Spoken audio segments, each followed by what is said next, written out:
Ahora, este librito no, este librito es muy distinto. Este fue como la síntesis de un libro muy grande.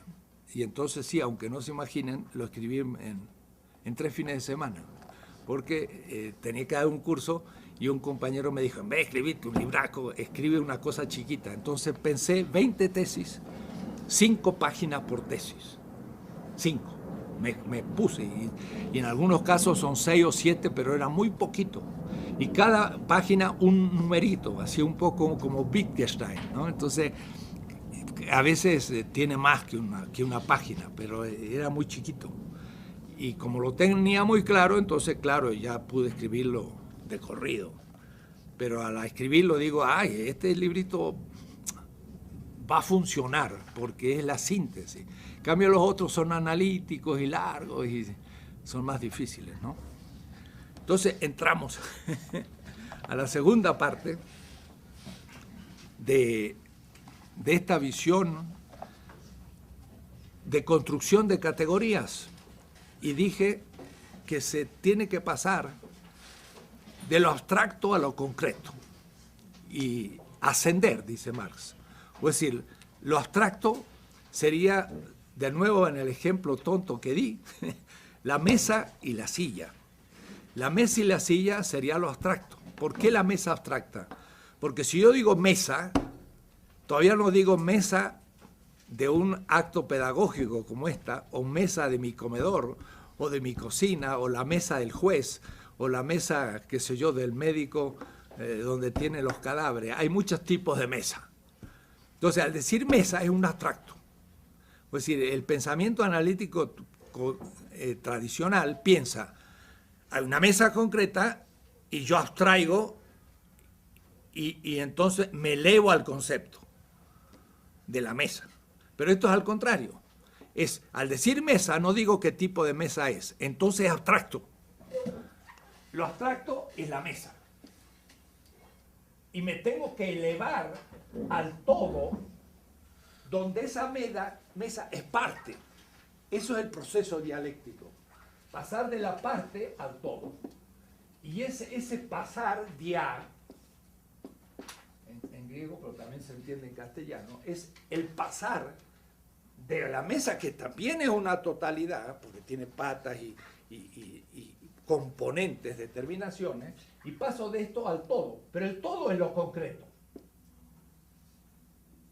Y la parte es lo abstracto. Es decir, es justo lo contrario del pensamiento analítico positivista, que dice la mesa es lo concreto y el concepto es lo abstracto. No, la mesa es lo abstracto y el todo, pero el todo no es un concepto, es el acto pedagógico, que además no lo veo, porque el acto pedagógico no es ni las paredes, ni la luz, ni las ventanas, ni yo aquí haciendo gesticulaciones.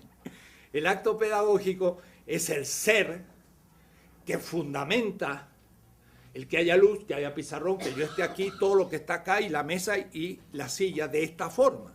Es decir, el ser es lo que fundamenta todas las diferencias. Y por eso la identidad y diferencia. El todo es la identidad y la diferencia es lo que puebla la totalidad y fundada, y el ser es el fundamento. Esto se aplica al capital, y esto es todo el capital de Marx, y se aplica a todo. Pero también se aplica a la política. Entonces estoy haciendo una política estricto senso como Marx hizo el capital. Ahora, para hacer eso hay que pasarse 10 años, 20 semestres, estudiando Marx mes por mes. Y eso lo hice con una paciencia gozosa. Estaba yo en una mina de oro, y metía la mano y sacaba mi oro, y metía la mano y sacaba oro. Ni siquiera tenía que pulirlo. Me puse a leer a Marx en seminario, 30, 40 estudiantes, página por página, la segunda parte del Mega, que es el Marx Engels, en que, la parte teórica del Capital. Y por eso que sé el Capital como pocos en el mundo, porque tuve mucha paciencia y disciplina. Y cuando se me terminaron los editados, me fui a los inéditos. Y yo he comentado textos inéditos que se han publicado después de mi comentario, y ahora han salido en inglés hace 5 años, el manuscrito de 1861-63, son 6 tomos en inglés, y se publicó mi comentario de hace 20 años. Y fue un latinoamericano el que comentó un texto en inglés.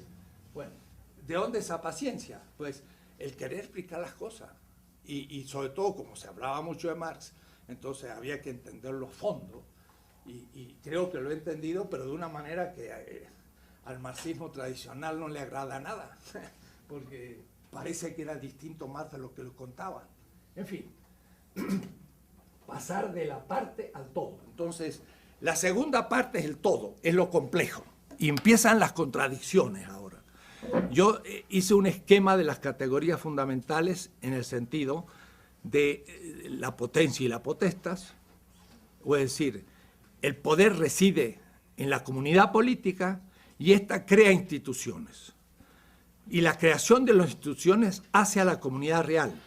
Estamos hablando hace un rato en el desayuno y me decía, ¿cómo te llamas? Bueno, pero en una comunidad, por ejemplo, originaria, en esa comunidad también están los dioses, está la naturaleza, está todo. No importa, pero el asunto es que ellos son la sede del poder. La comunidad es la sede, con sus dioses también. Y por eso que un culto es parte de un culto y una aclamación. ¿Por qué se canta el himno? El himno. Hasta en un partido de fútbol se canta el himno. Están todos paraditos ahí y cantan el himno. Pues, todos se ponen muy serios cuando cantan el himno. Es un momento prácticamente sagrado. Es que el himno, miren, digo esto porque Agamben le acaba de dedicar 200 páginas a un librito que se ha publicado en el 2009 de un gran filósofo político. Y dice, la aclamación es fundamental, también en la política. Y cuando un pueblo se aclama a sí mismo, es el himno. El himno es como el momento en que la gente está muy seria, recuerda a los héroes fundadores y se ve en la cara a los otros y se afirma como comunidad con sus dioses. Y por eso que lo simbólico ahí aparece en serio. Alguien me decía ayer, una profesora, dice, o una colega, dice, tendremos que cambiar la letra del himno. No sé, no la conozco, la del Ecuador, pero había ciertas partes que dice, ya no son muy actuales. Sí, porque fueron hechos en un momento de guerra y todavía también a veces racista y demás, que uno ahora podría cambiar el himno. Por decir que es un momento en que la comunidad se aclama a sí misma porque es la sede del poder. Y las instituciones son maneras de hacer real, porque si no tengo instituciones, pues no soy real. Pero las instituciones no es el lugar del poder, es el lugar del ejercicio delegado. Y eso entonces también lo tiene que hacer un rey o un inca, tendría que haber sido un servidor. Claro, era muchas veces servidor de los dioses también. No era un déspota el inca, aunque a veces también podía acontecer. Pero la doctrina de la legitimidad tuvo una larga historia. Al principio el poder residía en los dioses. Los dioses le fueron dando el poder a los reyes. Y después los reyes tuvieron que irlo compartiendo con el pueblo y ahora se quedó en manos de la comunidad y todos los demás son ejercicios delegados. Es una larga historia de la política hasta nuestro tiempo.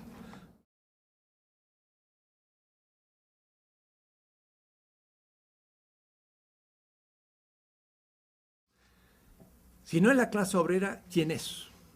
Y ese fue el planteo de todo el pensamiento francés, cómo se plantea, Balibar, Rancière y Badiou, etc. Y de ahí todos estamos pensando qué es el sujeto. Para mí, así rápido, porque no tengo demasiado tiempo, lo pueden después leer. El sujeto, que no le voy a llamar sujeto, sino le voy a llamar actor colectivo de la política, es el pueblo. Y al decir eso, debo decirme que ya me hago objeto de la crítica. Mi alumno, Horacio Ceruti, porque fue alumno y después colega, pues me escribió un libro tremendo, 1983, donde me dice populista. Un servidor, como dicen los mexicanos, populista. Pero lo único que estoy no mal ubicado, porque a Mariátegui también le llamaron populista. Y Marx era populista. Porque Marx, cuando escribió El Capital, primer tomo, Danielson en Rusia lo leyeron y le escribieron a Marx. Y le dijeron, es extraordinario el libro, pero esto no se aplica a Rusia. Y entonces Marx, eurocéntrico como era, y gracias a Danielson empezó a perder su eurocentrismo, le escribió a Engels, mira, el primera reacción del Capital, los rusos, como diciendo, los bárbaros han entendido la cosa, ¿cómo es posible? Y le entró una gran amistad con Danielson y todos los populistas rusos. Y entonces, gracias a eso, después él mostró a la pregunta de la Sasulich, si se podía pasar de la obshchina comunitaria, que eran como los indígenas nuestros, si se podía pasar directamente al socialismo. Y Marx estudió el tema, se puso a leer ruso, he visto sus cuadernos donde empieza a estudiar los verbos, adjetivos, y en un año se pone a estudiar ruso y al segundo año está tomando apuntes de la bibliografía rusa. Marx tenía muchas lenguas y sabía cómo estudiar lenguas. Y entonces le dice, sí, se puede pasar de la obshchina directamente al socialismo sin pasar por la burguesía.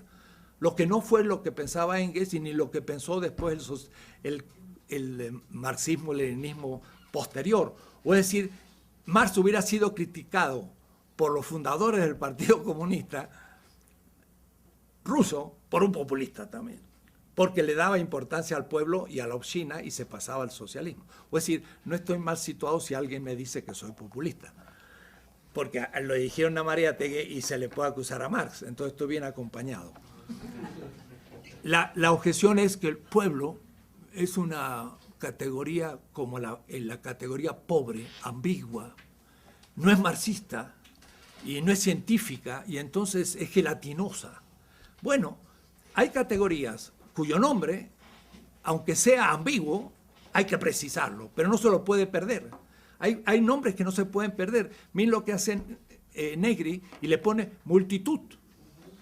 Y esa multitud se entiende porque en Italia hablar de popolo es fascista.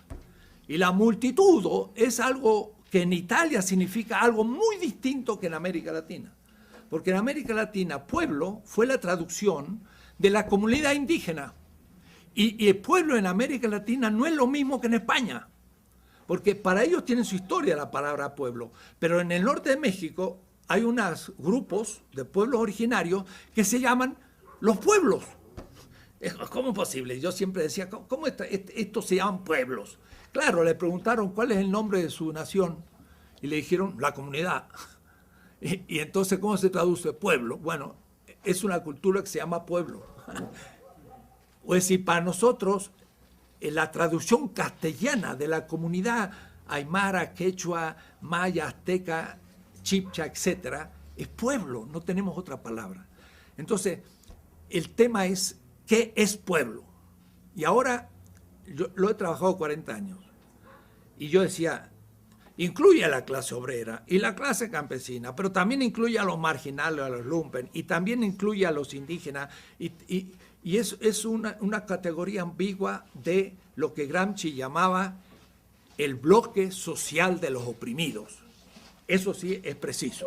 Para Gramsci, el poder es ejercido por el bloque histórico en el poder. Debo decir que de todos los autores europeos que para mí se quedan en pie, es Gramsci, porque pensó la política en Italia, que es muy semejante a la situación latinoamericana. Gramsci habla de cosas que ningún norteamericano, alemán o francés puede hablar. Puede hablar, por ejemplo, mire, de los jesuitas. Bueno, tenemos jesuitas. Gramsci habla de la acción católica. Pues tenemos acción católica. Habla de todo el sur de Italia, campesino y subdesarrollado, pues en nuestra situación. Es decir, es un hombre de Italia, latino, que analizó cosas muy parecidas a nosotros. Casi no necesitamos traducir muchas cosas. Entonces, Gramsci va a tener una expresión que después aclararé. Para el pueblo, en los cuaderni, significa el bloque, igual que bloque histórico en el poder. Pero le llama bloque social de los oprimidos. Y es exacto. Cuidado.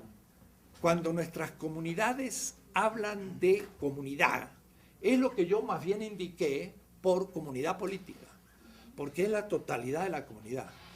Pueblo va a ser ahora algo distinto. Ahora, últimamente, un autor también nuestro, latinoamericano, y más, que ha vivido también como yo la experiencia del peronismo, que es una experiencia muy especial, porque tiene algo de muy auténtico y tiene algo de muy fascista, pero es complejo, es muy complejo. Por eso que no termina de morir.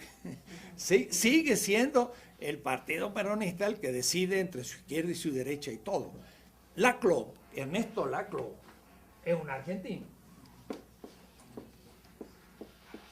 Y en el fondo todo el tema de él ha sido el problema del populismo desde el comienzo. Y por eso hace una crítica a la ortodoxia marxista, mostrando que los socialdemócratas no eran tan desviados, porque le daban importancia a la política, mientras que los ortodoxos, Kautsky y demás, decían la economía tiene leyes naturales, y en el fondo la política no interesa tanto, porque necesariamente va a venir la superación del capitalismo. Y los socialdemócratas, como el Bernstein, decían, no compañeros, si no le metemos el condimento político, esto puede seguir por toda la eternidad siendo capitalista. Y eso fue declarado como los reformistas, etc. Y Laclau, para salvar la política, tiene que atacar el sustancialismo necesitante de la ortodoxia marxista de Kautsky y los que siguen de la Segunda Internacional. Es decir, eso no se puede soportar más. Y con ello cae también el proletariado como el sujeto de la historia, el sujeto histórico. Entonces, la política se complica. Entonces, Laclau tiene muchos trabajos, pero el último, penúltimo, la razón populista, ahí ya creo que sí. Y yo le escribí un mail y le digo, Ernesto, ahora sí empiezo a estar de acuerdo, porque antes no estaba. Pero ahí sí, y después estuve en México y estuvimos charlando. La crítica de la razón populista es un libro muy interesante. Como es Laclau, que es un lingüista que está trabajando con Lacan, yo digo con Lacan, si hay algún lacaniano que no me pegue, pero yo digo, Lacan tiene tantas modificaciones que por último ni él mismo supo ya lo que estaba diciendo, ¿no? Entonces es complicado Lacan y por eso Zizek es muy complicado. Y eso es un tipo de esos autores que hay que también ver qué fortaleza sitiar. Y hay alguna fortaleza que uno puede decir, mire, no vale la pena gastar todo tu trabajo en sitiar la fortaleza y me dedico a otra fortaleza, ¿no? Porque hay autores que son muy de moda y son muy interesantes, pero es tan complicado su lenguaje y su temática para que al fin el volcán pare un ratón. Entonces hay que también elegir a los autores con lo cual uno tiene que perder tiempo de su vida. Entonces por ahí ya estuve ahora en Londres, en el Birkbeck College, tengo todo Zizek, como 30 obras, y ya lo escuché hablar y discutimos y todo, y me dije, no le voy a dedicar mucho más tiempo a Zizek, porque es un pensamiento muy inteligente y muy activo, pero los productos son miserables y no sirven prácticamente para la política y entre nosotros mucho menos. Entonces cuando Zizek aparece en Buenos Aires, 4.000 personas, pero en el fondo no le dice nada porque no conoce la situación ni sus categorías sirven. En fin, Laclau sí, porque ha vivido.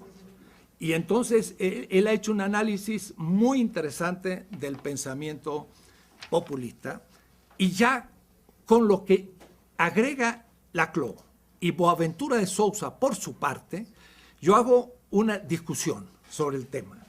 Y así empieza el tema 11, en la tesis 11. Pero a eso yo le podría agregar los trabajos de Agamben sobre otro tema escandaloso, pero me gusta escandalizar. Les dije que uno de los autores más trabajados en este momento es Pablo de Tarso, pero no como teólogo, sino como político. Pablo de Tarso, que de paso en las facultades jacobinas de la modernidad quedó fuera. O es decir, la modernidad también es secularizante, y al secularizar mata a los dioses, y por eso no entiende ninguna cultura del África, Asia o América Latina. Y al volver el mito, tenemos que terminar con la secularización, por lo menos como lo propuso el jacobinismo. Entonces, tomar Pablo de Tarso en una facultad de filosofía es un escándalo. Bueno, eso es lo que hace Franz Hinckelhammer, pero no con Pablo. Él toma un evangelio de Juan y se llama El grito del sujeto. Pero él lo hace con toda conciencia. Él dice, voy a tomar un texto estigmatizado en una facultad de filosofía, porque es el evangelio de San Juan. Y lo voy a traer ese texto en la facultad de filosofía. ¿Y qué voy a hacer? Voy a hacer una hermenéutica sobre el mito. Y la hermenéutica es filosófica. El mito es lo que está en el Evangelio de San Juan. Y si lo hago sobre el mito adámico, o si lo hago sobre el Prometeo, o si lo hago sobre el libro de los muertos, o el Upanishad, o nuestras costumbres indígenas, ¿por qué no lo voy a hacer sobre los mitos judeocristianos? Como mitos. Entonces, de pronto, Badiou, en el acontecimiento, pone al ejemplo de lo que es un acontecimiento. Es decir, alguien que en un mundo inaugura un nuevo mundo, crea un nuevo mundo, como un régimen de verdad al cual se va a tener fielmente y de ahí va a surgir realmente un nuevo momento histórico. Y para dar un ejemplo, Badiou, que es un marxista, ateo, francés, jacobino, se escribe un libro sobre Pablo de Tarso, allá por el año 1990. Pablo de Tarso. Pero es un ejemplo. Y miren lo que dice. Lo voy a combinar a Badiou con Agamben, que escribe un libro tremendo, bellísimo, que se llama Il tempo che resta, el tiempo que resta. La teología política de Pablo de Tarso, comentario a la letra Carta de los Romanos. Saben que Lutero hizo un comentario a la Carta a los Romanos. De ahí salió el luteranismo y la crisis con el catolicismo y todo.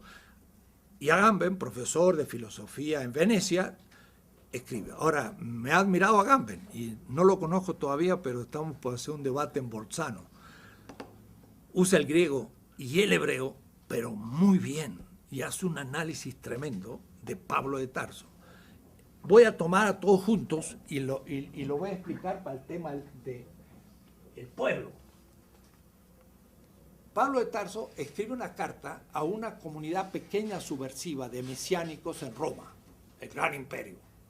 Y el imperio cuyo genio es la ley. Y le dice, la ley no es el criterio de la justicia. ¡Praf! Se borró todo el imperio romano de un monotoso. La ley no justifica lo justo. Dikaiosine, no justifica. Sino que hay otro criterio que justifica la justicia de los actos. Y entonces el otro criterio es lo que a mí me interesa. Porque ahí viene el tema. El otro criterio se le dice emuná, que en griego es pistis, y que en castellano es una palabra estúpida, fe. Entonces, ¿qué significa fe? Hay que ir a la palabra hebrea para entender lo que significa esto, emuná. Por eso que yo digo, la ley no es el criterio de la justicia, el criterio de la justicia es emuná, y uso una palabra extranjera, ¿ves? Yo tendría que poder hacer lo mismo con las culturas indígenas, si conociera la lengua. Bueno, esa es la tarea que tienen que hacer ahora los que conocen esa lengua como propia. Yo por ahora estoy desquiciando el pensamiento griego romano desde un pensamiento semita que ellos consideran bárbaro y que la modernidad también consideró bárbaro. Entonces, el pensamiento semita es extraño a la modernidad, me sirve de punto de apoyo de exterioridad para criticar el eje Parménides-Heidegger, que es lo griego interpretado desde lo alemán como el origen de Europa, porque Grecia no llegó a Europa como nos dicen. Grecia, la Edad Media, modernidad. ¿Qué va a ser? Grecia se hizo Bizancio. El Imperio Bizantino se hizo los grandes califatos. Y los grandes califatos tradujeron en Toledo las obras de los griegos y llegó a la Europa latina germánica en el siglo XIII en latín, y ahí surgió Buenaventura, Tomás de Aquino y demás. O decir que no hay ninguna conexión entre los griegos y la Edad Media, directa, Edad Media latina, sino que hace todo un camino por el Oriente, donde el mundo árabe es fundamental, y cuando Tomás de Aquino habla de Aristóteles, habla desde los comentarios del comentarista.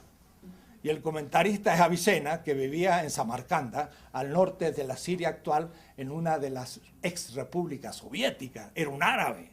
Entonces se den cuenta que la invención de que es Grecia, la Edad Media y la modernidad es también una invención tremenda. Y Heidegger dice, la filosofía empezó en Parménides y termina en mí.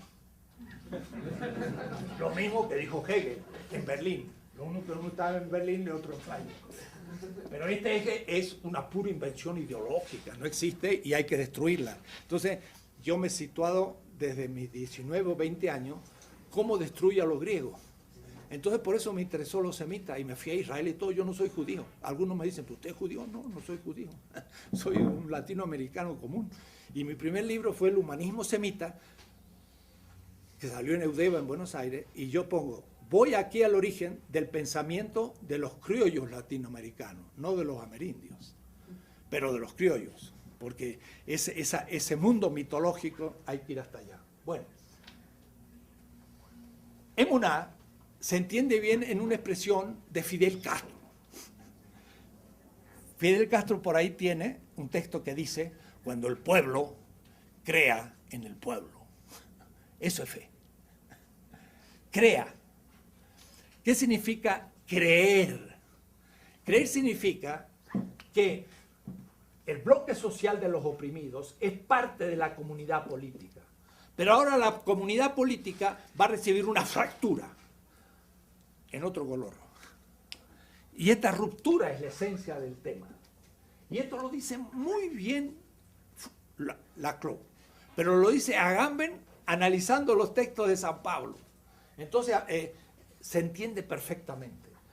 La comunidad política entra en una lucha interna, si quieren ustedes, en una lucha civil. Se rompe.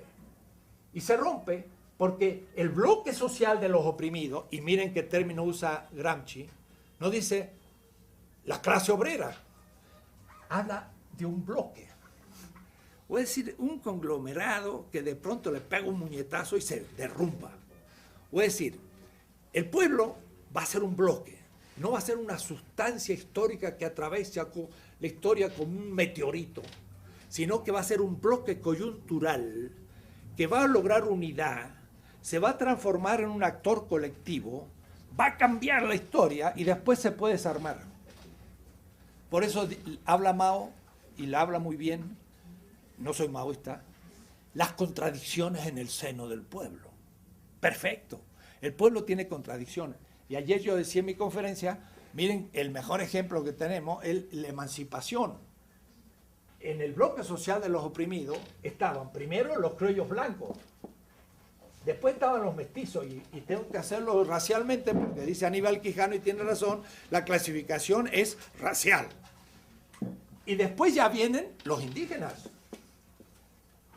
Y después, al último, los afro. Y claro, y las combinaciones que había, etcétera, etcétera. Pero entonces, aquí hubo un bloque que en el caso de Hidalgo, por ejemplo, o San Martín en parte, unificó a todos estos. Otros, en cambio, solamente se quedaron con los blancos y los mestizos y excluyeron los indígenas. Pero cuando Bolívar se enfrenta a los indígenas, pues es derrotado con Boves. Y debo decir que los indígenas en gran parte luchaban para el rey, no para los patriotas.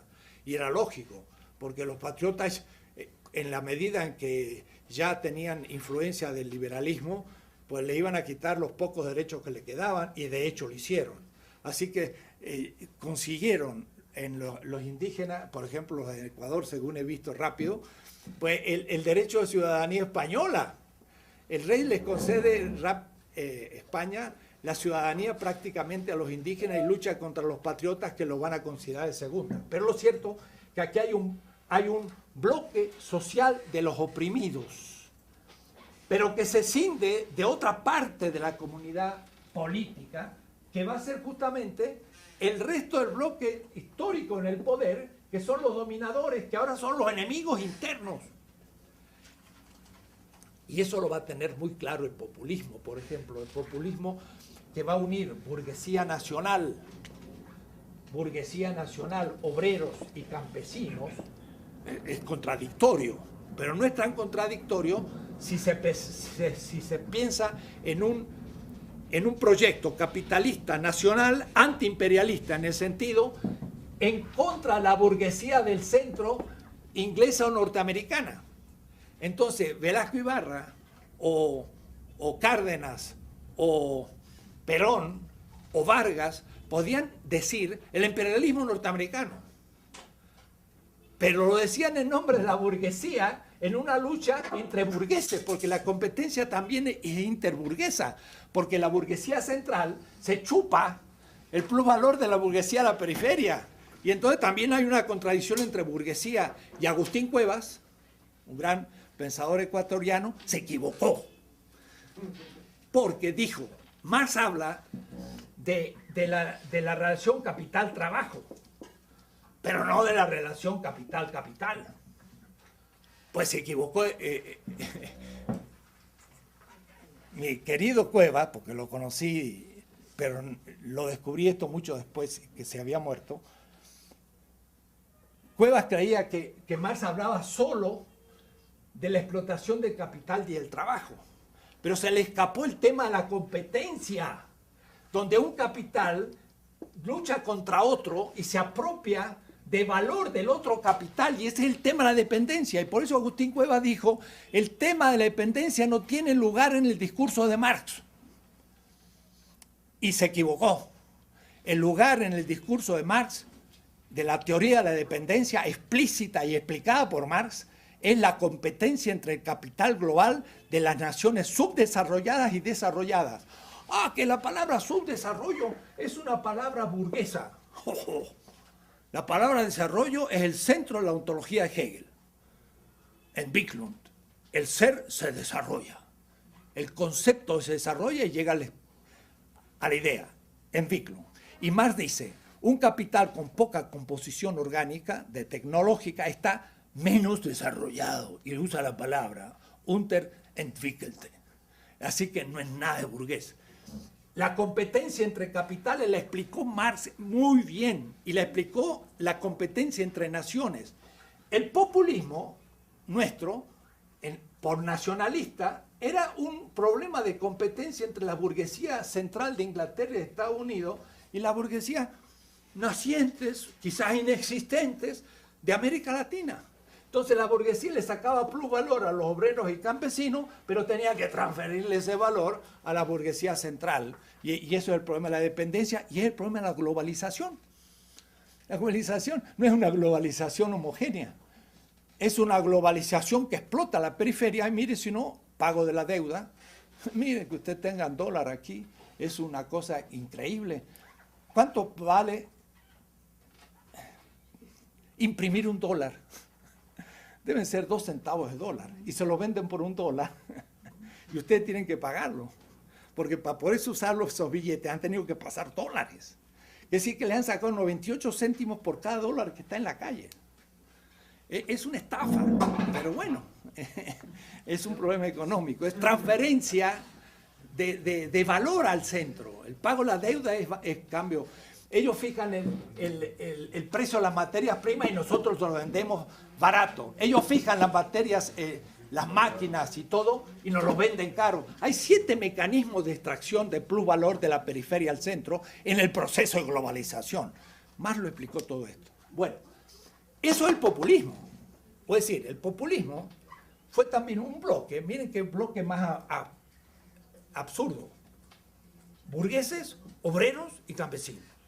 Y por eso que eso no podía ser viable sin un líder que hablase ambiguamente y dijese justicia social. Entonces el burgués decía, sí, justicia, miren, como la bandera de Brasil, miren qué bandera más bonita, orden y trabajo. Trabajo, el obrero dice, muy bien, el trabajo. Y el capitalista dice, orden. Y entonces, un poco para cada uno. Ahora, la crítica a los populistas es ese lenguaje ambiguo. Claro que es ambiguo. Si no fuera ambiguo, no podía ser decodificado por distintos actores, cada uno en su favor, porque tiene una actitud positiva, porque se está salvando al país. Lean mi artículo en el primer tomo, 70 páginas, sobre el discurso político populista, cómo se analiza. Entonces, dense en cuenta que Ernesto Laclau, Walter Miñolo, Néstor García Canclini y yo somos 4 que hemos vivido la experiencia peronista. Entonces ustedes verían 4 intelectuales que están teorizando de lo mismo de distintas maneras, pero hemos vivido la misma experiencia de los 70. Es interesante ver ese hecho. Y de paso a cada uno le he preguntado, le dije a Ernesto, ¿tú no crees que Néstor, Walter, yo y tú no somos esa generación que pensó tal cosa? Y me dijo, sí. Y se lo he dicho a Walter, no lo había pensado, pero sí, y a Néstor también. Es interesante porque el peronismo tiene algo también de interesante. Bien,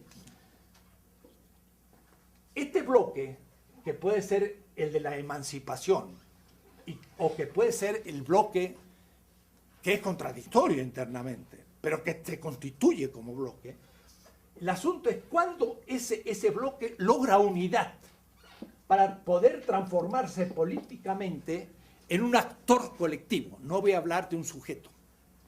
O es decir, que todos se encuentran.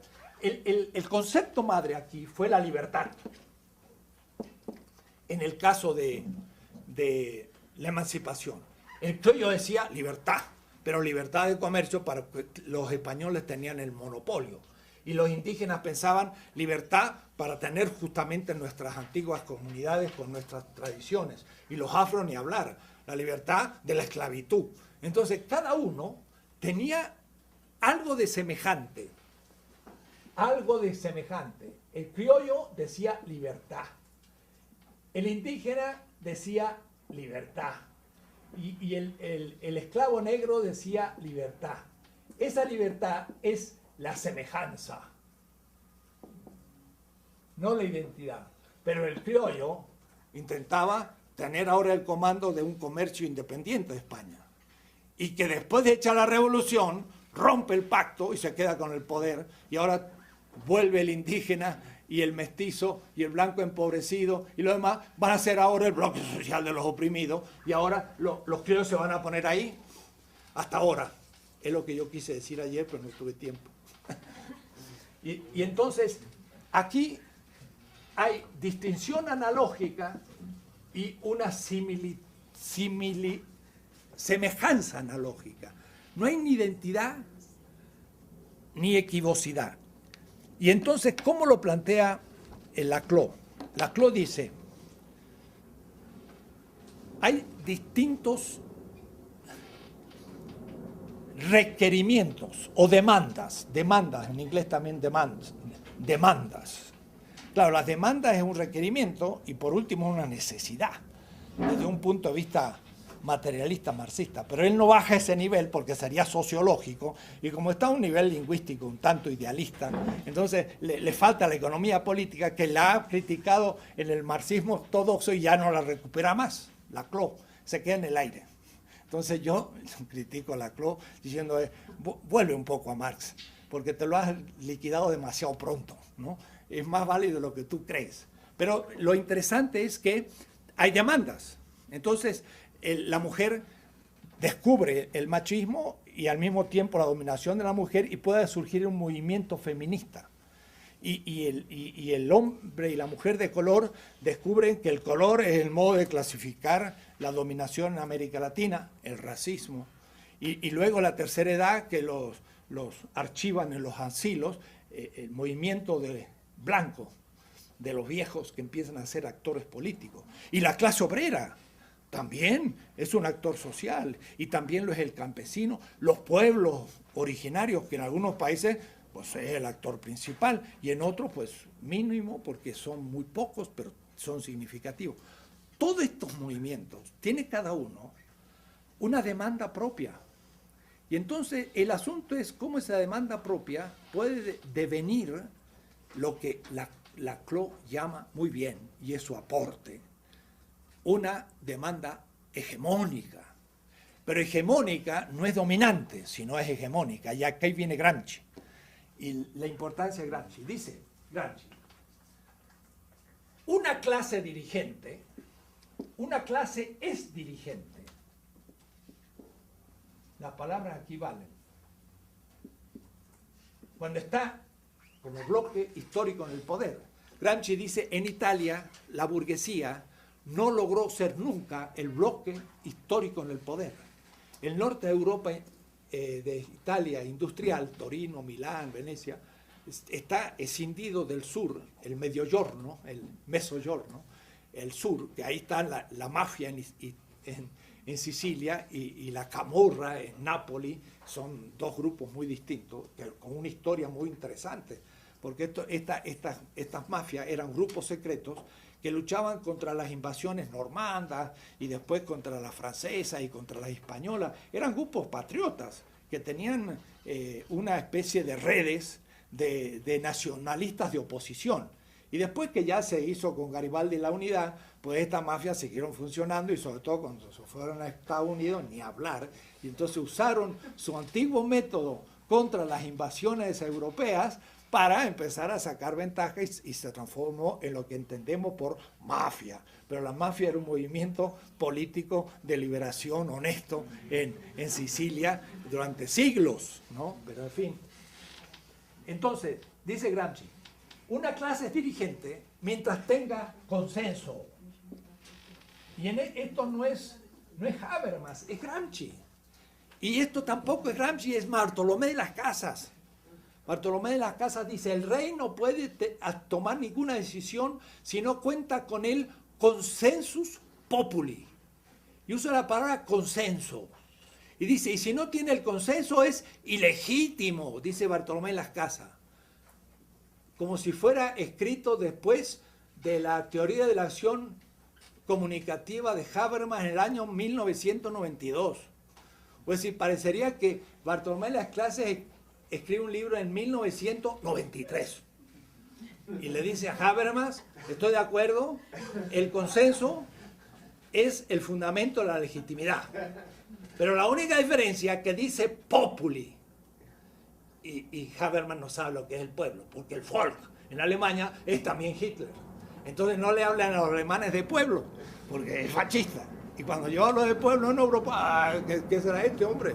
Y cuando yo hablé de vida, a Apple, comunidad de comunicación, digo, muy bien, extraordinario, me agrega muchas cosas, pero debajo de la comunidad de comunicación hay una comunidad de vida, porque Marx habla de la comunidad de los trabajadores. Esta es de comunicación lingüística, pero esta es de comunicación del trabajo y por lo tanto económica.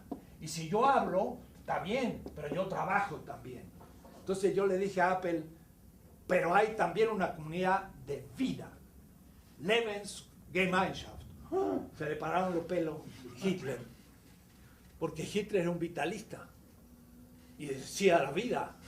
Y el Lebensraum, la vida necesita espacio. Y por eso vamos a conquistar toda Europa para que la vida de la sangre germana ocupe toda la humanidad. Entonces el vitalismo, digo, no, mire, yo hablo de la vida de Marx, no de Hitler. Él no sabía cómo. Entonces escribió un trabajo sobre Marx, criticándolo, Carl Otto Appel, el maestro de Habermas, y Hinckleyman y yo le hicimos picadillo el texto, y Appel no habló más de Marx, porque le demostramos que no conocía a Marx. Ni Habermas conoce Marx, ni Ricoeur conoce Marx, ninguno conoce Marx, lo han leído así rápido, claro. Yo lo he leído bien. Entonces, justamente este resto, como le llama Pablo, es lo que voy a llamar pueblo. Pueblo es el bloque social de los oprimidos, cuya punta autoconsciente son los movimientos sociales, pero no solo los movimientos. Si yo lo pudiera representar, diría, pueblo es así y tiene como puntas, la historia va hacia allá. Hay movimientos que tienen autoconciencia del machismo, hay otros que tienen autoconciencia del problema de la raza, hay otros sindicatos, algunos que tienen autoconciencia de la explotación obrera.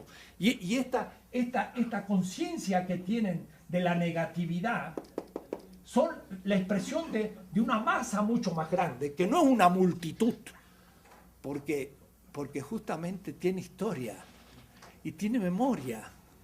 Y así como se hablaba de la conciencia de clase, hay conciencia de pueblo.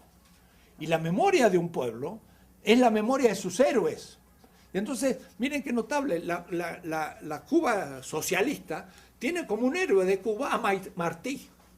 Y Martí no era socialista ni comunista ni nada de eso. Era un hombre que luchó contra España en pleno siglo XIX, pero que le tocó vivir en Estados Unidos, en el estómago de la bestia, y supo lo que era Estados Unidos, y entonces dijo, estamos luchando para que Cuba se haga independiente de España, pero esta va a ser la primera, porque la segunda emancipación se va a hacer con Estados Unidos, y lo dijo bien clarito, y le puso segunda emancipación, de la que hablé, la que no pude hablar ayer también.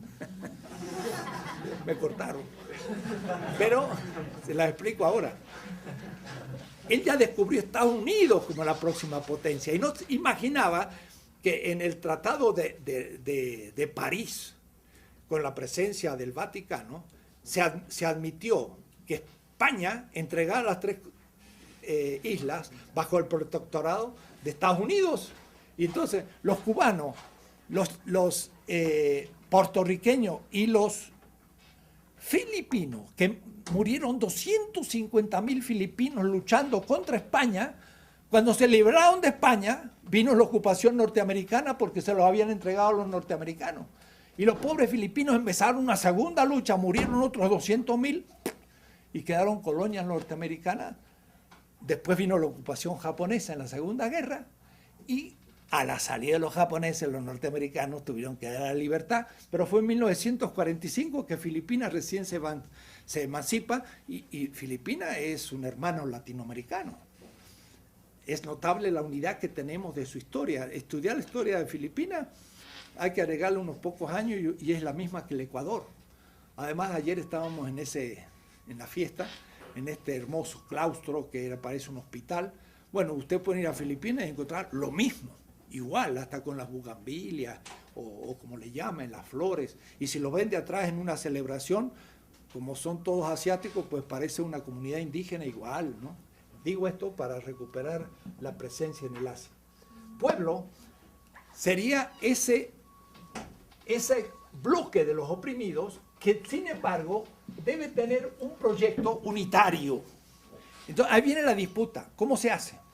Entonces, dice, con mucha tecnología lingüística complicada y lacaniana, pero al fin se puede simplificar. Dice Laclau, uno de los movimientos propone, de hecho, una de sus demandas. Es la demanda de ese movimiento. Pero cuando esa demanda es asumida por otro, la va vaciando.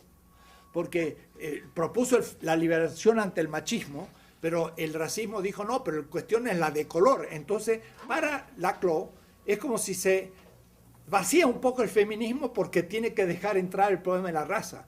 Y viene el obrero y dice, no, pero no es el problema de la mujer, ni es el problema del color, el problema es la explotación del capital, porque yo creo plusvalor. Y entonces dice, se va vaciando el contenido equivalencial, pero sin embargo unifica a todos los grupos. El problema es que él tiene un concepto de universalidad unívoca. Entonces, el universal abstracto y el universal concreto son unívocos todavía. Y entonces se está queriendo encontrar la solución porque es un universal concreto, pero el universal concreto es un universal. En cambio, la semejanza no es universal, sino que tiene algunos aspectos que se parecen a los otros. Y claro, sobre todo y en primer lugar, lo negativo. Por eso la demanda de libertad convino a todas. Vos decís, un movimiento, el criollo dijo la libertad. Y entonces el indígena dijo también. Y el esclavo dijo también. Y cada uno lo fue interpretando a su manera. Lo único que para mí no se van vaciando, se van llenando. Porque no se le va disminuyendo, sino se le va agregando contenido. Pero es solo la lógica, la analogía, lo que me permite entender a lo que yo llamo un hegemón analógico. Una vez que todos los grupos tienen un proyecto hegemónico, como el que tenía el bloque histórico en el poder, porque el bloque histórico en el poder tiene un proyecto hegemónico y por eso tiene consenso. Es decir, un bloque hegemónico y dirigente, cuando más o menos logra satisfacer la necesidad de todos los grupos, o al menos les hace creer que lo está satisfaciendo. Y mientras que yo crea que me lo satisface, estoy en el consenso, creo en el rey. Pero una vez que se toma conciencia crítica de la no satisfacción, de que la demanda no es cumplida, entonces yo tengo que luchar para que se cumpla. Y en ese momento, el pueblo, como resto, en la ruptura y lucha contra las clases y los grupos dirigentes, entonces rompen el consenso. Es el disenso. Y entonces la clase dirigente se transforma en grupos dominantes. No es lo mismo dominante que hegemónico. Dominante es cuando el bloque histórico pierde el proyecto hegemónico y ahora aparece como el proyecto de un grupo para cumplir sus intereses. Y los demás ya no se ven incluidos en ese proyecto y por eso están en disidencia. Ya en ese momento empieza la represión. O es decir, de los Habsburgo a los Borbones en pleno siglo XVIII, empezó a perder la monarquía española hegemonía sobre estos grupos que van a ser los que van a hacer la revolución. Y al perder la hegemonía se va transformando en represiva. Y por eso cambia el concepto de la colonia, ponen intendentes, aumentan los tributos y empieza una mayor comprensión de las colonias como origen de transferencia de riqueza al centro, porque los Borbones ya son ilustrados y con un proyecto más capitalista que los Habsburgos, que estaban en el mercantilismo capitalista, pero mercantil y humanista, es decir, de la primera modernidad.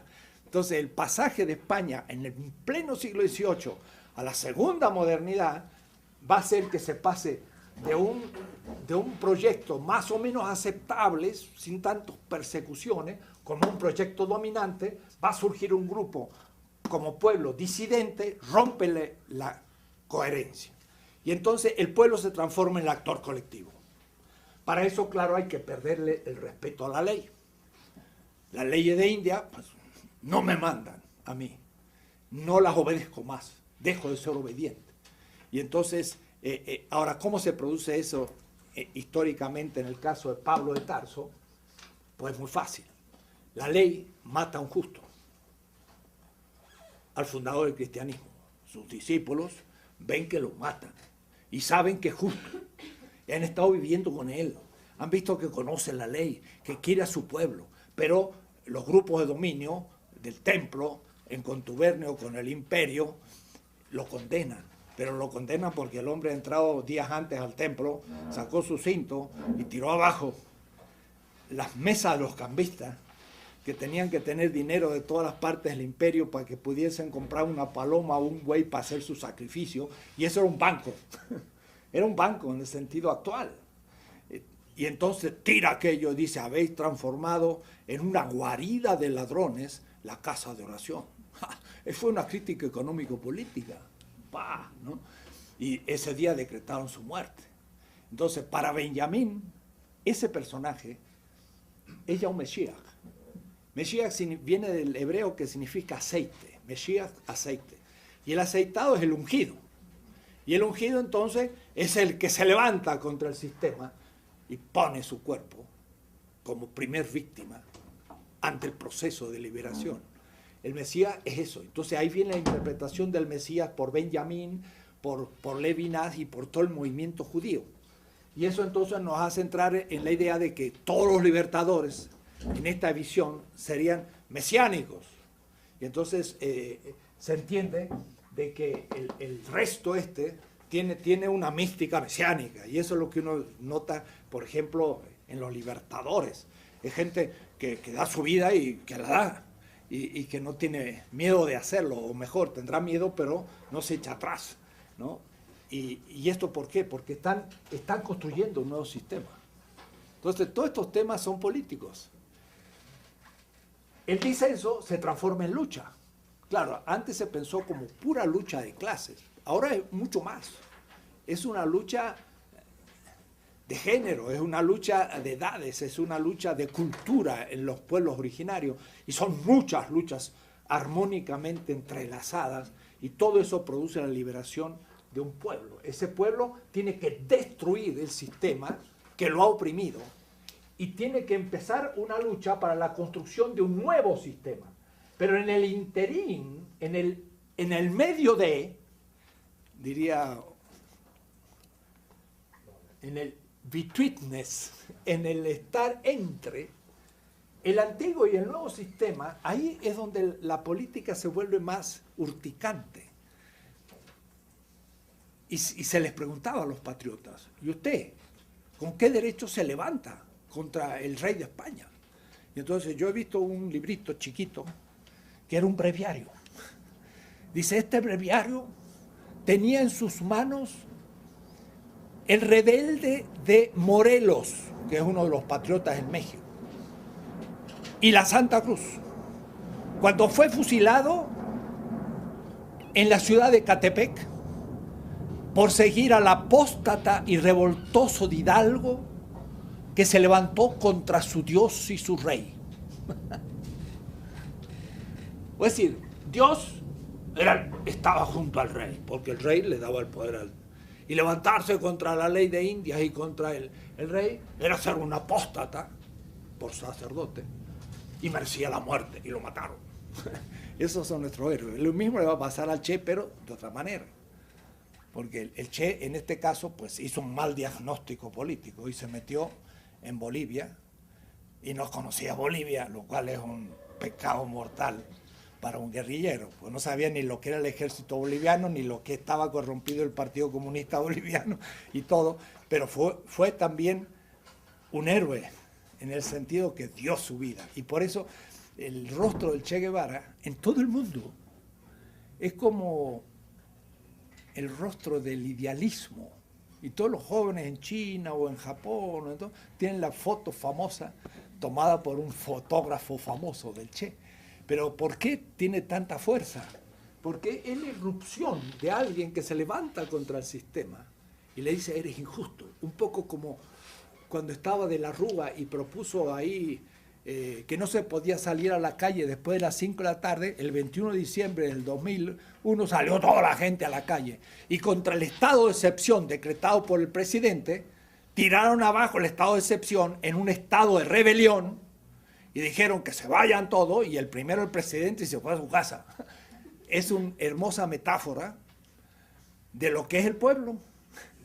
Cuando se levanta, dice, yo soy la autoridad, compañero, usted de Rúa está a mi servicio, y si se cree presidente, a su casa, ¿no? Ojalá que fuera siempre así. Pero en La Paz lo han hecho, y los del Alto saben que lo saben hacer.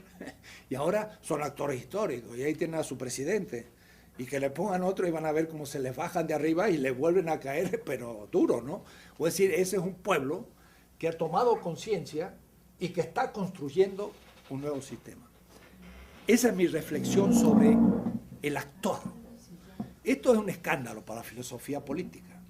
Yo estoy en un colegio de como 13 profesores que hacemos maestría y doctorado en filosofía política, y no se imaginan, son todos cuasi liberales y se ríen de esto.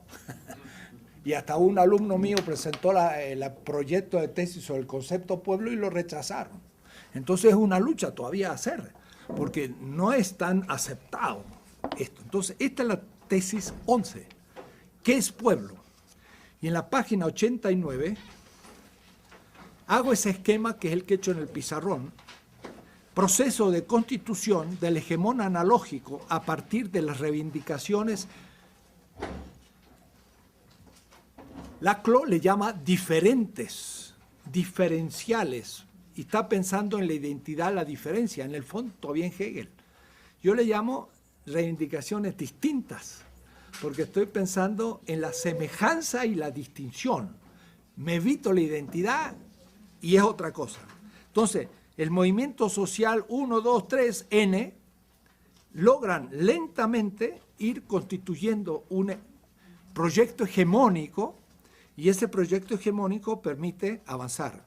¿Qué es pueblo? Página 90. Dice Fidel Castro: entendemos por pueblo, cuando hablamos de lucha, o es decir, no es una categoría económica. Miren lo que digo, no es económica.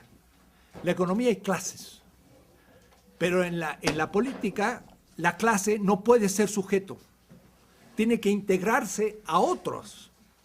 Y ese es el problema del marxismo ortodoxo, que hace de la clase el actor político. Y no, en la política funcionan las cosas de otra manera, no como la clase.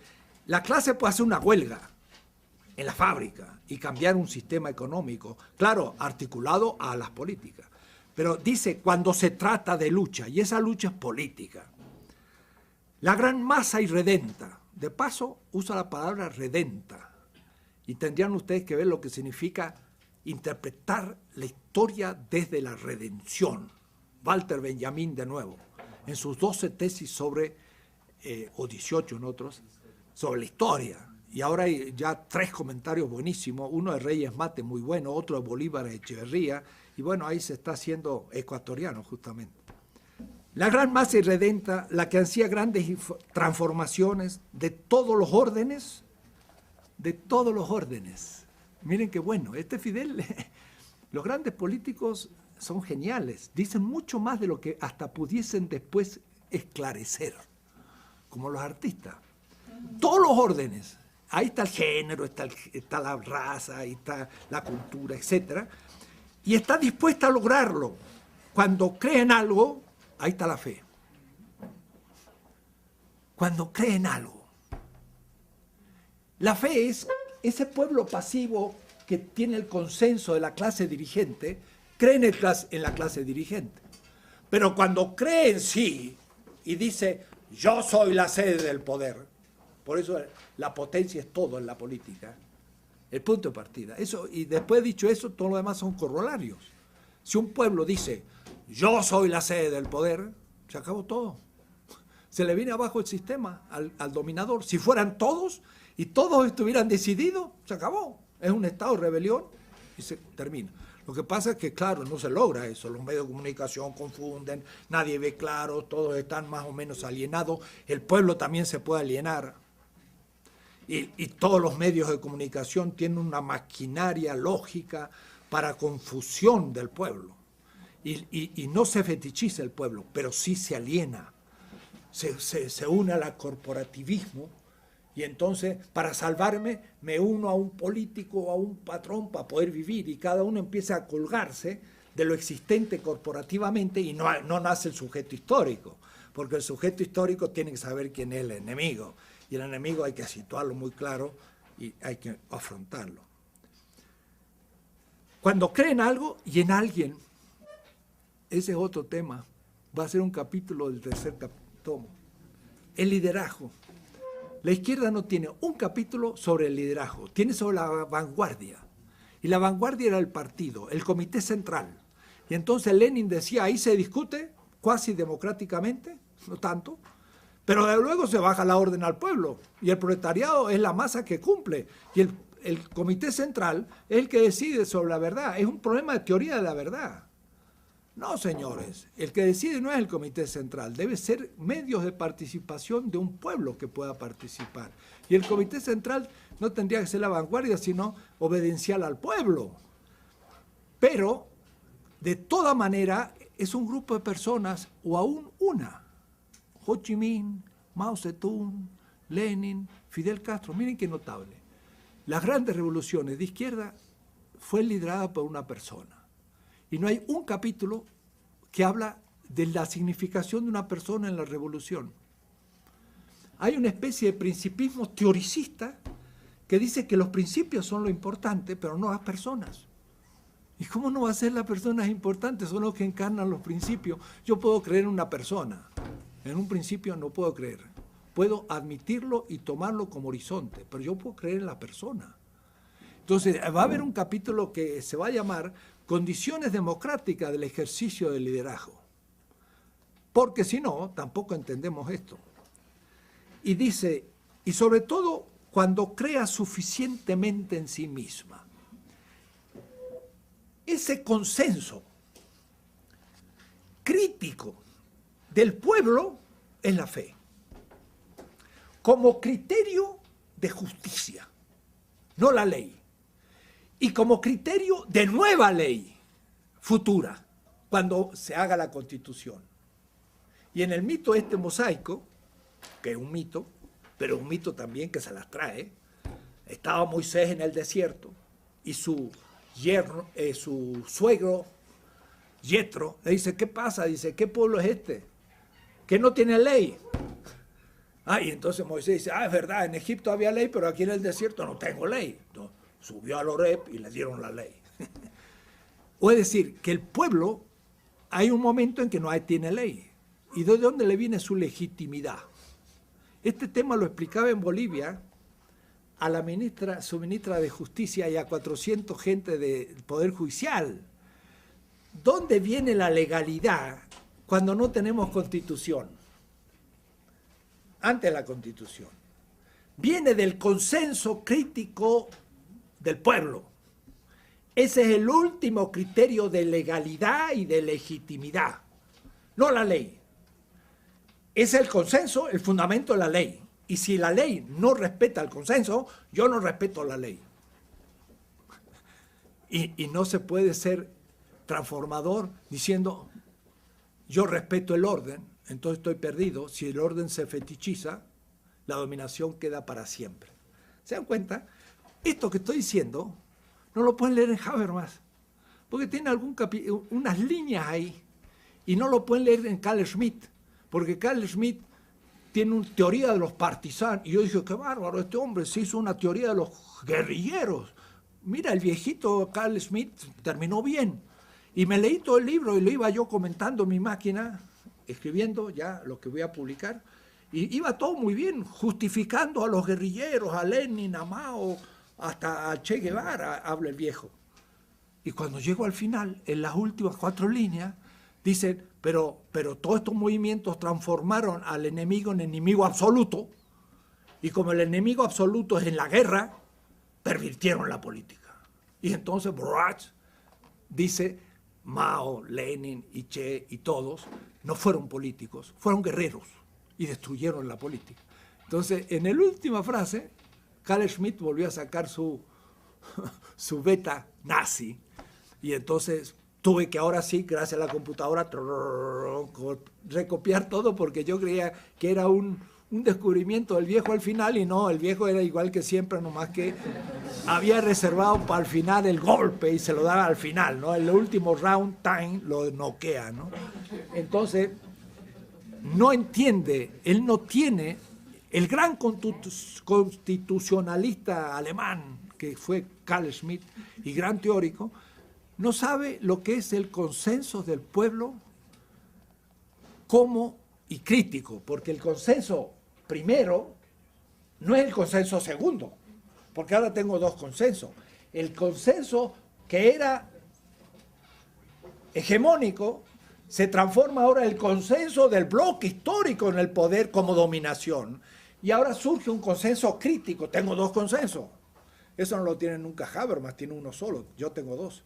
¿Y cuál de los dos vale más? Y bueno, el crítico es el que fundamenta la futura legalidad. Y por eso es dialéctico. No pienso en un sistema, sino en dos y en el movimiento. No hay ningún teórico político en este momento que plantee las cosas con esta, perdón, claridad. Ninguno. Y lo conozco todos. No sé, por ahí algunos que todos los de moda. Entonces usted dirá, bueno, usted está trabajando los de moda. Sí, trabajo los de moda para hacer los picadillos. Y entonces tráigame a otro, y quizás muchos otros que no están de moda, estoy de acuerdo, y dirían, ve, por eso no está de moda. Porque los de moda ocultan los problemas, aunque sean muy críticos y aunque sea la escuela de Frankfurt. Entonces, el BOA, Enrique, ¿cómo? Boaventura de Sousa Santos. Boaventura está en esta línea, justamente, y el nuevo sentido común es el que se da acá. Bueno, Boaventura, tantas cosas que dije, me olvidé. Boaventura habla de que hay que hacer un diálogo, por supuesto, todos estamos de acuerdo, y una traducción entre los movimientos. Yo soy feminista, digo, la mujer es la contradicción primera con el varón. Viene el de color y dice, no, el racismo es lo fundamental. Yo lo viví en el 75, exilado, estuve en Chicago en un gran encuentro, y no sabía lo que era el racismo, en el año 75. Como todo latinoamericano, en América Latina no hay racismo. Y entonces tuve una discusión así, tete a tete, 2 metros de distancia, con James Cone, un gran teórico en Nueva York del problema del racismo.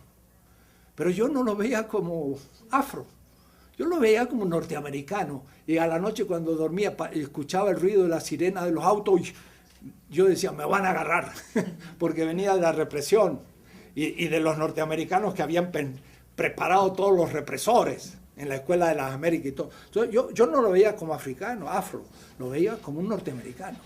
Y él me veía a mí como blanquito y no me veía como latinoamericano. No se imagina, fue una explosión eso que nos agarramos a patada. Que la contradicción principal es la raza. Digo, sí, muy bien, pero tú me puedes matar a mí porque la contradicción principal es capital, trabajo, imperio, periferia y todo, todo. Él no sabía tampoco mucho lo que era Marx y tampoco sabía lo que eran las colonias. Después va a entrar a diálogos con los africanos, asiáticos y va a empezar a cambiar. Pero nunca del todo. El que hizo el camino fue Cornel West. Cornel West es un afro, pero que conoce Marx, que conoce el pragmatismo, y de él sí soy amigo sin problema. Pero entonces yo choqué con un hombre que tenía la sensibilidad racista, y yo era un racista al no darme cuenta.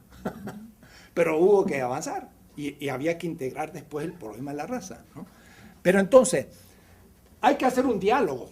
Y ese diálogo con James Cone me duró 10 años, 20, y llegamos a ser grandes amigos, y yo integré completamente el racismo, y él empezó a estudiar el capitalismo y el imperialismo, etc. Y yo le escribí una carta cuando Powell fue el gran general, ¿no? Le digo, mira, ves, ya ustedes, los afro, ya los tenemos encima de la cabeza nosotros, también, no somos santos. ¿Cierto? Y después el feminismo, pues ya tenemos también a mujeres tremendas, ¿no? O decir, claro, uno está en ciertas contradicciones inevitables.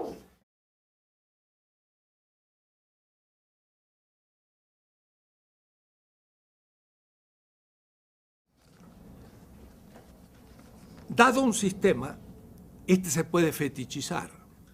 Aunque lo expliqué al comienzo, tendría que explicarlo ahora de nuevo. La totalidad. Yo siempre lo hago en circulito, porque es una representación puramente pedagógica. Pero la totalidad es la categoría ontológica fundamental. Aristóteles le llamaba toholon. La pacha, de Pachamama, según parece, es también el universo, es el todo, es la pacha. La pacha es la totalidad de la realidad. Entonces, la totalidad es la categoría de las categorías, pero ontológicas, en el sentido que explican un sistema. Ahora, cuando ese sistema se fetichiza y se hace dominante, entonces el asunto es cómo se lo pone en cuestión para del sistema 1 pasar a un sistema 2. Entonces aquí necesitamos como una especie de modelo y para mí el modelo mítico que me permite entender bien este proceso dialéctico, van a ver cómo se va a dar, es algo que en general no se usa en el mundo intelectual moderno, pero también occidental. En el mundo moderno occidental se tienen algunos mitos fundantes. Prometeo. Y el mismo Marx ya lo había modificado, Prometeo era un cuasi dios, pero ya para Marx era el hombre mismo. Que de todas maneras comete una falta, pero no tiene conciencia de haberla cometido. O es decir, está contra las leyes del sistema y no tiene conciencia de haberlo cometido, y los dioses le dan sin embargo un castigo, pero el castigo es eterno y no puede ya salvarse. Entonces, es el mito de Prometeo. Yo justo llegué a la Sorbona y estaba de profesor Paul Ricoeur. Y Paul Ricoeur es un amigo, es decir, era un maestro, pero era un maestro militante. En una semana latinoamericana de 1964 en París, éramos como unos 30 estudiantes de toda Europa que yo había conectado y que nos reunimos, y lo invitamos a este gran maestro, Paul Ricoeur, y él aceptó, y vino, y habló sobre la responsabilidad del filósofo en la política. Y para mí era un ejemplo, era justamente lo que acabo de explicar. Era un militante que pensaba, y pensaba tremendo. Este Ricoeur produjo muchísimo, murió a los 92 años escribiendo, ¿no? Él escribió un libro en el 1961, cuando llega a París, que era comparar el mito de Prometeo con el mito adámico. Eso me marcó para toda la vida. Toda la vida. Dos mitos. Y claro, por eso no me cuesta nada el pensar en los grandes mitos de nuestros pueblos, porque también la modernidad tiene mitos detrás. El mito de Prometeo es un mito en donde el sistema y la ley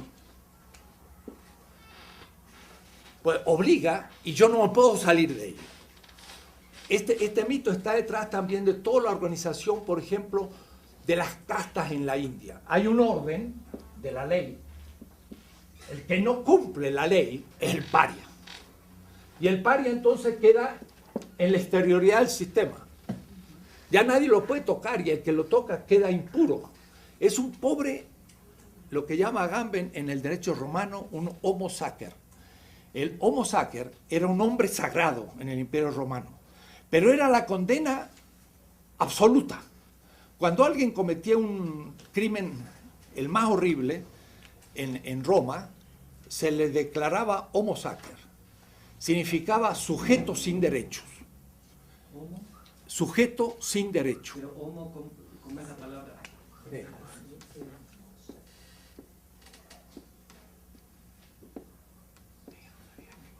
Hombre sagrado, pero lo que pasa es que sagrado viene de sangre y significa excluido. Entonces cualquiera lo podía matar. O es decir, quedaba sin derechos. Entonces si alguno se enojaba con él, lo mataba, no cometía crimen. Era un paria. Era un paria fuera del sistema. Esto es Prometeo, es el mito trágico. Y esto también, miren, es Edipo. Y todo el psicoanálisis, y el señor Freud. Es bien moderno. Y Freud, si hay algún psicoanalista, pues vamos a tener que entrar en diálogo. Pero Edipo es un mito completamente helenocéntrico y eurocéntrico. Es el padre que mata al hijo y el hijo que mata al padre, y además se acuesta con la madre, y es un mito de asesinato mutuo. Entonces, Paul Ricoeur muestra que Adán es completamente otro tipo de mito, el mito adámico. El mito adámico es un mito de alguien que tienta y alguien que es libre, mientras que Prometeo no era libre. Y Prometeo comete una falta que no conoce y es castigado injustamente, pero eternamente, y no hay perdón y no hay historia. En cambio, Adán es tentado por la libertad de la serpiente, que de paso no es la serpiente nuestra. La serpiente americana es perfecta, que es Salcoatl, y en cambio la serpiente de la Mesopotamia es el mar mismo, que entre el barro del limo de los ríos te pica y te mata. Así que la serpiente de la Virgen de Guadalupe no tiene nada que ver con la serpiente en el Apocalipsis, porque son dos serpientes completamente distintas en los símbolos de los pueblos. Es una libertad que se opone a una libertad de Adán. Y Adán comete un pecado. ¿Y cuál es el pecado? La divinización del sistema. O es decir, la ley es divina y el orden es perfecto. Eso es comer el árbol de la vida. Y entonces Adán comete un pecado, pero como es libre, puede recibir el perdón y instaura la historia. Entonces, Paul Ricoeur muestra el mito adámico. Ahora, lo coherente con ese mito es el mito abrámico. Y esto lo tienen que leer en Franz Hinkelhammer. Franz Hinkelhammer es un gran economista, un genial filósofo, pero en el fondo está haciendo el análisis de los mitos, y por eso es que su último libro se llama Crítica de la razón mítica, y tiene sobre Abraham lo que yo no he leído en nadie. El antiedipo no es Deleuze y sus cuestiones de la producción del deseo y todo. El antiedipo es Abraham. Abraham tenía que sacrificar a su hijo según todos los cultos fenicios. Y cuando Marx se le muere Edgar, su hijo, le escribe a Engels: mi hijo, Edgar, ha muerto, una víctima más del ídolo. ¿De cuál ídolo? Moloch. Moloch era un dios fenicio que exigía la muerte del primogénito. Pero los ricos en Tiro y Sidón podían comprar los hijos de un pobre y lo inmolaban a Moloch por su hijo propio, y Moloch lo aceptaba. Miren cómo sabía Marx todos estos mitos. Moloch, es el dinero, y está en el tercer tomo. Dice: el capital que rinde interés, Moloch. Y dice: mi hijo, víctima del ídolo. ¿Qué significaba? Que su hijo era un hijo de un pobre y se lo había inmolado al capital. Marx veía al capital como un ídolo y a su propio hijo como una víctima porque era un pobre. Se murió porque no tenía casi para pagar la calefacción, porque el pobre Marx nunca tuvo un salario fijo. Cuando yo les dije que había que tener una sustentabilidad económica, en el caso de Marx no la tuvo nunca. Pero él dice al fin de su vida: habría que ser muy animal para darle espalda a los sufrimientos de la humanidad.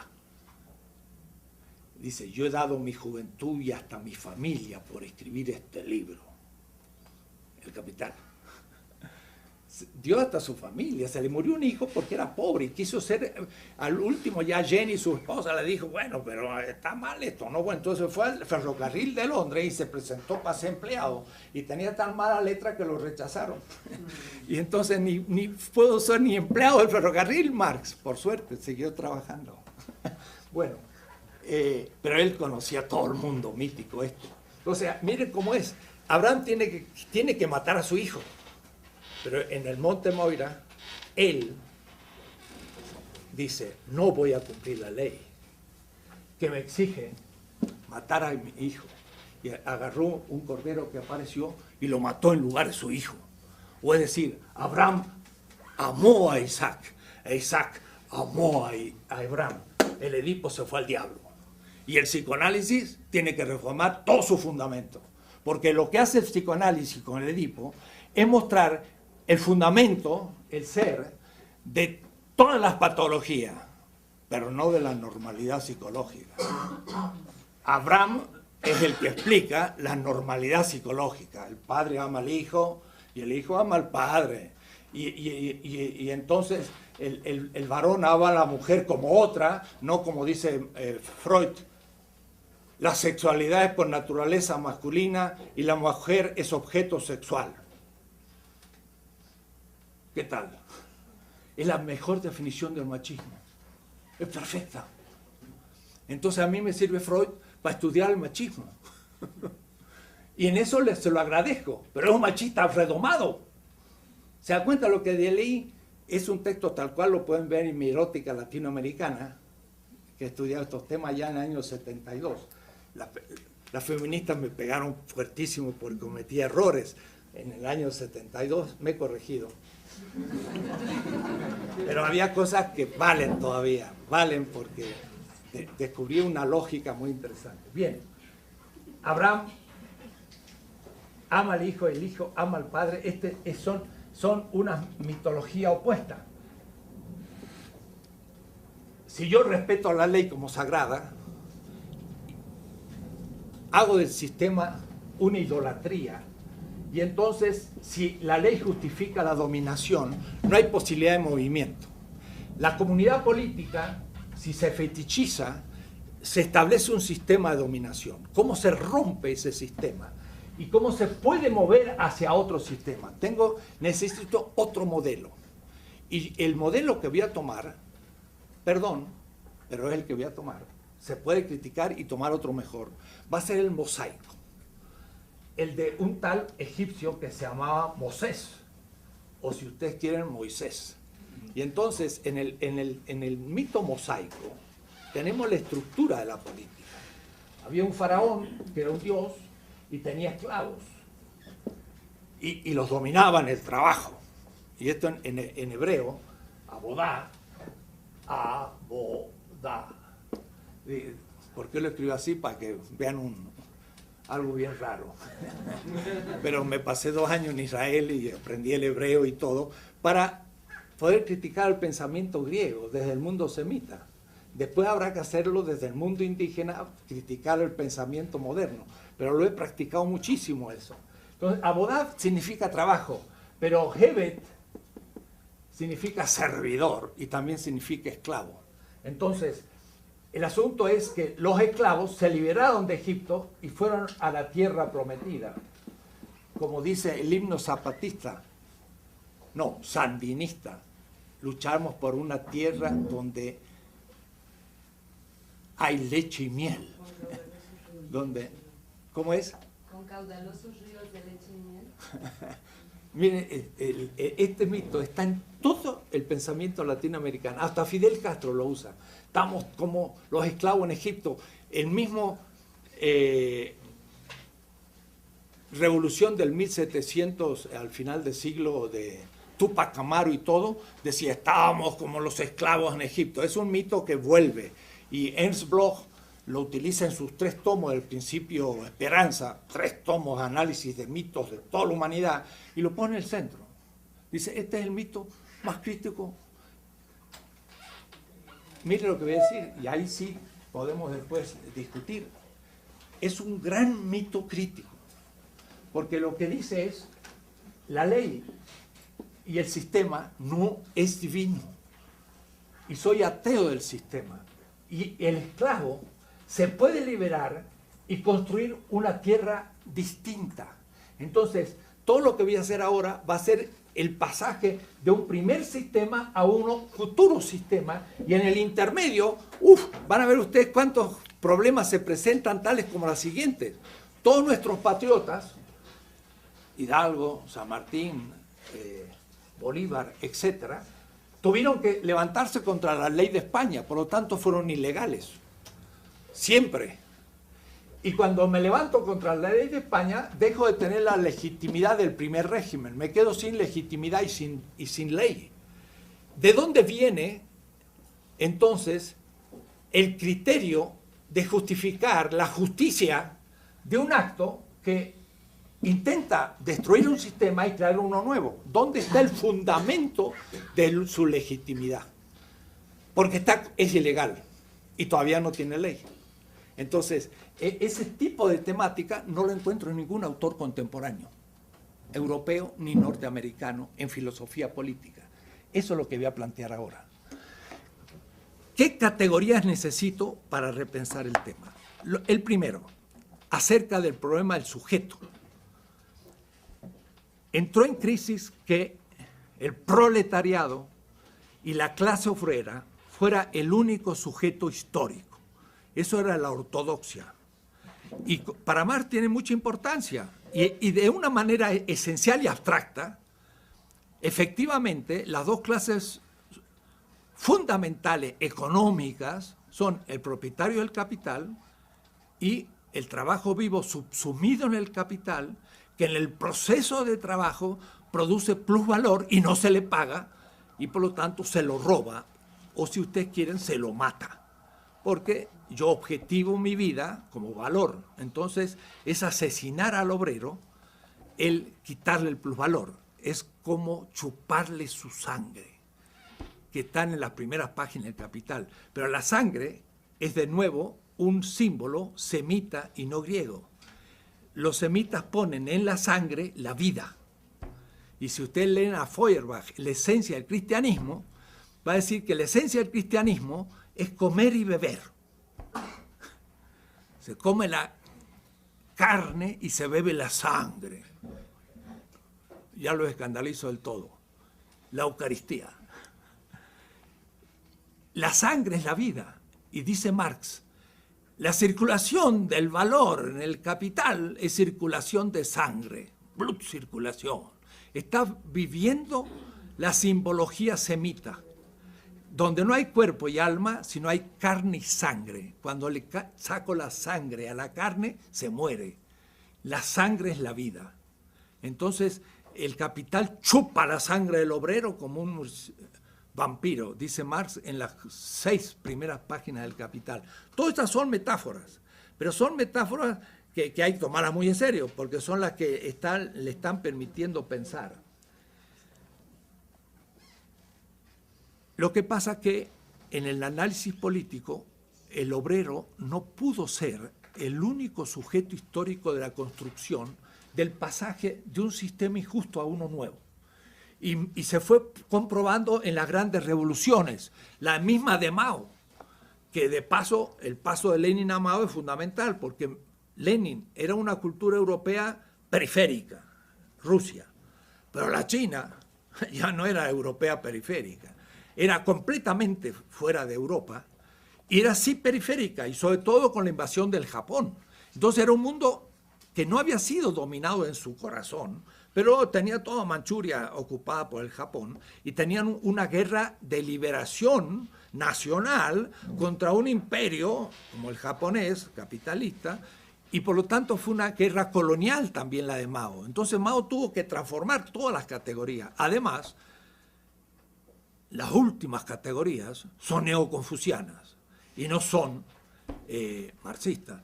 Mao se refiere, de hecho, a Wang Yanmin, que es un gran filósofo chino del siglo XVI, y a veces en su trabajo sobre la praxis cita a Marx, pero el contenido es de Wang Yanmin. Él dice, conocer algo, que es la praxis, es vivir con. Y entonces se conoce al campesino viviendo con el campesino. Eso lo dice Wang Yanmin, pero está hasta más claro que Marx. Que justamente, como ya dije, la experiencia significa poner el cuerpo y vivir, comer, dormir, sufrir con alguien, es entender lo que es intelectualmente y después ya lo puedo expresar. Entonces, yo no soy maoísta, pero la transformación a Mao es fundamental porque es pensar desde el tercer mundo. El consenso no es solamente lingüístico, es un consenso a partir del cumplimiento de las demandas, y las demandas son requerimientos, pero estos son las últimas necesidades de la corporalidad en el sentido materialista, de tal manera que la mujer sufre en su cuerpo el machismo, y la subjetividad de color sufre en su cuerpo el racismo, y el viejo sufre en su cuerpo el que lo manden a un asilo, y el obrero sufre en su cuerpo el trabajar en la fábrica. Puede decir que es el dolor del cuerpo el punto de partida de la crítica. Y eso.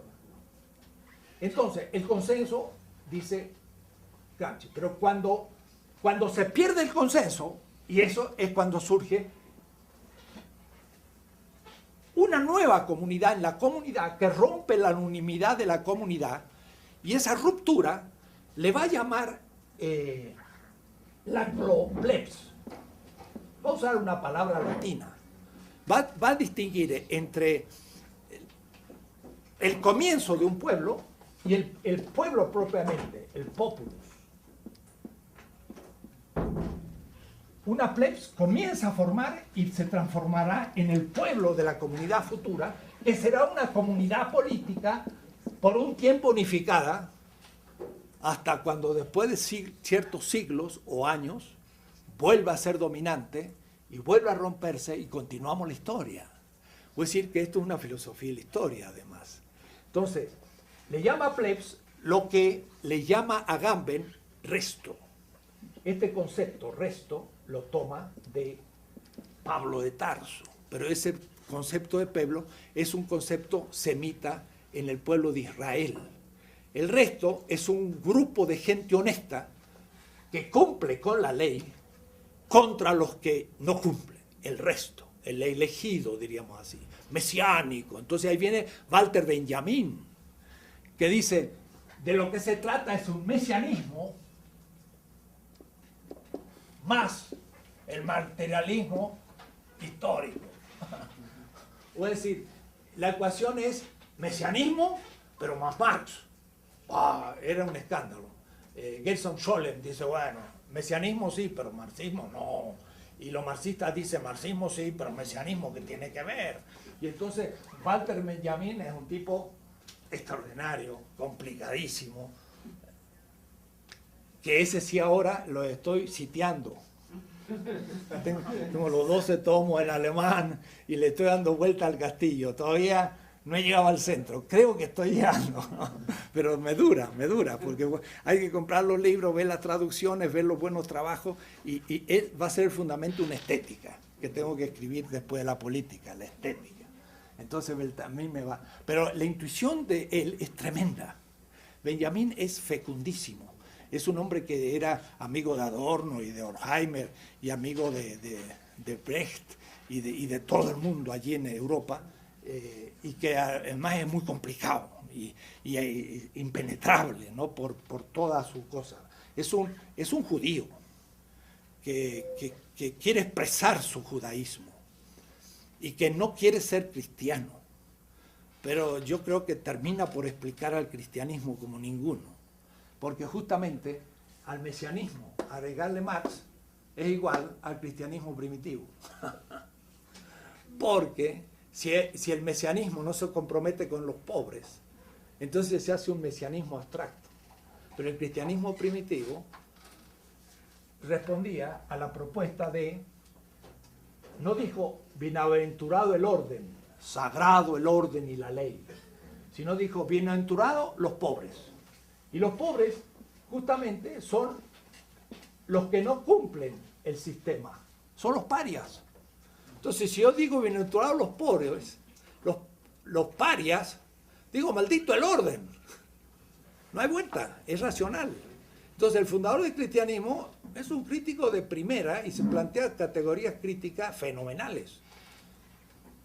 Y San Pablo lo que hace es repetirlo. Por eso que Hinckelhammer, al tomar un evangelio, ya no toma a Pablo, porque hay una antigua disputa desde Harnack de que el verdadero inventor del cristianismo fue Pablo de Tarso y no este humilde carpintero de Nazaret que era una persona de campo. Entonces Nietzsche le llamaba el idiota.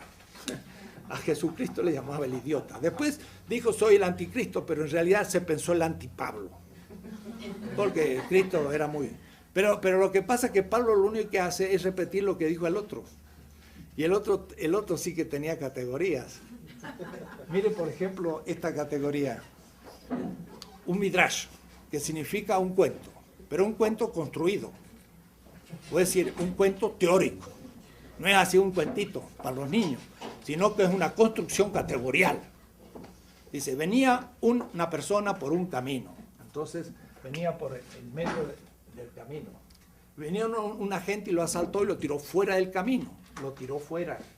Ahí ya tengo la categoría de exterioridad. Pero además, miren cómo se las traía. Dice, pasó primero. ¿Se acuerdan quién pasó primero? ¿Qué era? No. El sacerdote de la ley. No, de la ley. Era el sacerdote del templo. Pasó primero un sacerdote. La crítica de toda crítica es la crítica de la religión.